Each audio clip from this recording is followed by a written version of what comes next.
నమస్తే, welcome to Rahasyavani. Greek వీరుడు Alexander విశ్వ విజేతగా ప్రపంచాన్ని గెలిచిన యోధుడని, అతి పరాక్రమవంతుడని చరిత్ర చెబుతుంది. ఇంతటి యోధుడు చనిపోయే ముందు ఎందుకు అలాంటి కోరికలు కోరుకున్నాడు? దేశాలన్నీ గెలుస్తూ వచ్చిన అలెగ్జాండర్ ఓ భారతీయుని పరాక్రమానికి తలవంచాడు. చావు ఎదురుగా ఉన్న కళ్లల్లో భయం కనిపించకుండా శత్రువుల ఎదుట రొమ్ము విరిచి నిలిచిన భారతమాత ముద్దు బిడ్డ, మౌర్యవంశ స్థాపకుడు చంద్రగుప్త మౌర్యుని పరాక్రమం చూసి భారతదేశాన్ని పాలించుకో అని వదిలేశాడని చరిత్ర కథనం. ప్రపంచాన్నే గెలిచిన యోధుడు కాబట్టే ఇప్పటికీ అలెగ్జాండర్ చరిత్రకు అంత ప్రాముఖ్యత ఉంటుంది. కానీ ఇంతవరకు అలెగ్జాండర్ వ్యూహాలు, ప్రతివ్యూహాలు, అతని ఆలోచనలు ఏంటో ఎవ్వరికీ అంతు చిక్కలేదు.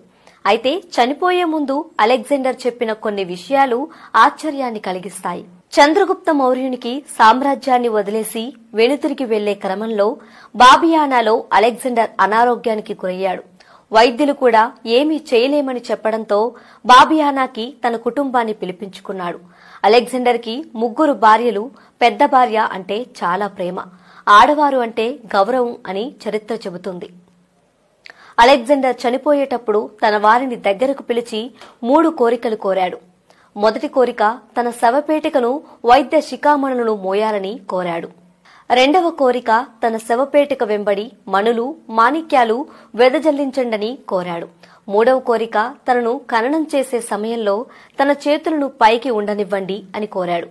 వాటికి అర్థం ఏమిటంటే, వైద్యులు ఎంతమంది వెంట ఉన్నా మరణాన్ని ఆపలేరని, మన చుట్టూ ఎన్ని ధనరాశులు ఉన్నా ప్రాణం పోయే సమయంలో అవి మనల్ని కాపాడలేవని, జీవితమంతా పోరాడి కూడబెట్టుకున్న ధనరాశులను పోయేటప్పుడు పట్టుకుపోలేం, పుట్టినప్పుడు వట్టి చేతులే, ప్రాణం పోయినప్పుడు కూడా వట్టి చేతులతోనే వెళ్తామని తన చావు ద్వారా చెప్పాలనుకున్నాడు అలెగ్జాండర్.